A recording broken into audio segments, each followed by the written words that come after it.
I never thought that I would probably end up in the wine industry. So when I got the chance, I left the country as soon as I could. But ultimately, I homing pigeoned back and found that it was an incredibly satisfying industry to work in, with a lot of perks, but also a lot of passion and a lot of fun. So while I kind of hated it as a kid, I love it as a grown-up.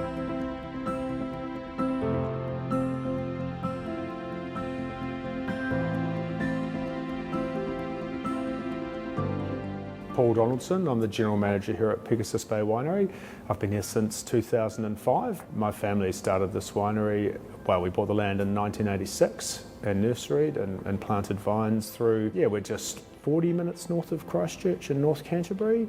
We're the first custom-built winery in the North Canterbury region, but not the first vineyard. There's a couple of vineyards that were planted a couple of years before us. We have a very big family focus with 6 family members working here at the moment, actually, right across all areas. So I'm, as I say, general management. We've got sales and marketing. We've got a hospitality side, viticultural side. So our vines were largely planted in the mid-80s. Our vines were largely planted in the mid-80s, so we've got quite a big range of varieties based on what was planted or what was acceptable at the time.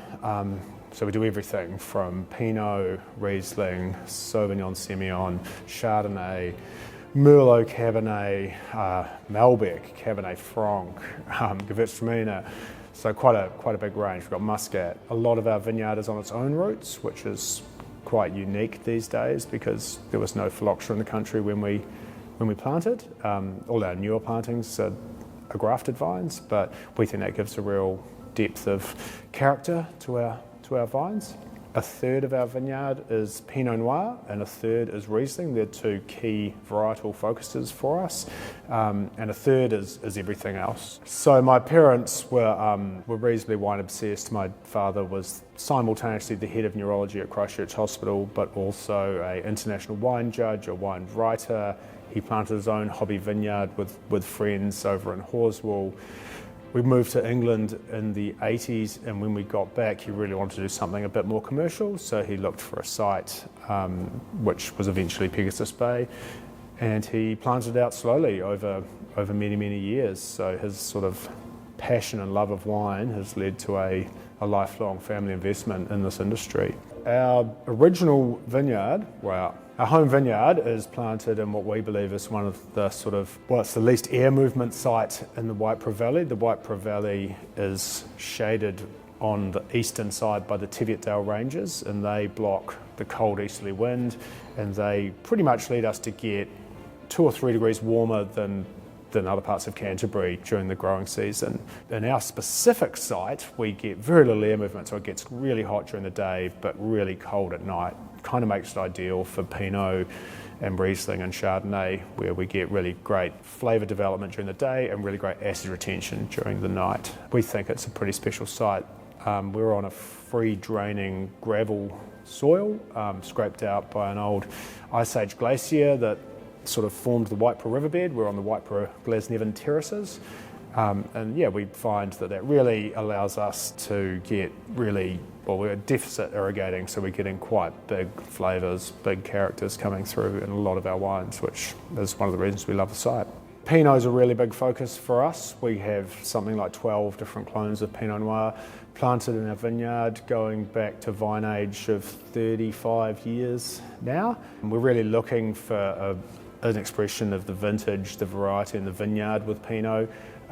We find with our exposure to the south, we get quite often low flowering over the kind of early summer months, and that leads to quite a lower reduced crop. We also get quite savoury, earthy, smoky, spicy flavours, and that's similar across North Canterbury. We are hand working our wines in the cellar, and we are aging them in barrel for up to 18 months before bottling. We think it's a site that really rewards that level of attention. We think that Riesling in North Canterbury it's quite a special area. We find that if you leave Riesling out long enough, we call it hang time, that you get a regional character that's almost like if you squash a mandarin skin, you get this orange oil that sprays out like a mandarin spray, and that becomes quite focal in a lot of our well-hung Rieslings or hang time Rieslings. So we kind of find we only add yeast to our Rieslings so that we protect their natural purity and character. So we're not using wild yeast, we're inoculating with store-bought yeasts, and we're doing it all in stainless steel because we really want a pure expression of Riesling, but also a pure expression of what our region can provide. Chardonnay is a very key variety for us. It's really grown in popularity over the last 10 years. We have some very old vines, all Mendoza clone, which is a bit of an accountant's nightmare because it gives really small berries, but that gives you a whole lot of flavour. So we're low cropping, we are picking Chardonnay by hand, we are foot stomping it to get extra character and flavour. We are wild fermenting it in 500 litre puncheons instead of the small barrels just to get like a better oak surface ratio. And then we're bottle aging it for quite a long time. We're only selling our 2022 Chardonnay and it's 2025 because we think that the style we make needs some time to integrate, and we really want it to be showing in its best light when we release those wines. I never thought that I would probably end up in the wine industry. I seemed kind of torturous as a teenager when you were trying to sneak out to go around your friend's house and you got caught by your father and asked to help him just for 20 minutes to make some wine in the, maybe rack a barrel off or something in the garage, and then it was your whole weekend gone, just trapped. So when I got the chance, I left the country as soon as I could. But ultimately, I homing pigeoned back and found that it was an incredibly satisfying industry to work in, with a lot of perks, but also a lot of passion and a lot of fun. So while I kind of hated it as a kid, I love it as a grown-up. Within our business, we've tried to encompass a lot of the winemaking areas. So we have our own vineyard and vineyard crew. We have our own winery crew. We do all our own distribution out of our own warehouse, whether it goes nationally or to the 32 markets overseas we send to, or to Christchurch. So we ended up with quite a big structure. Yeah, we've got maintenance crews that fix all the machines that we have that break down.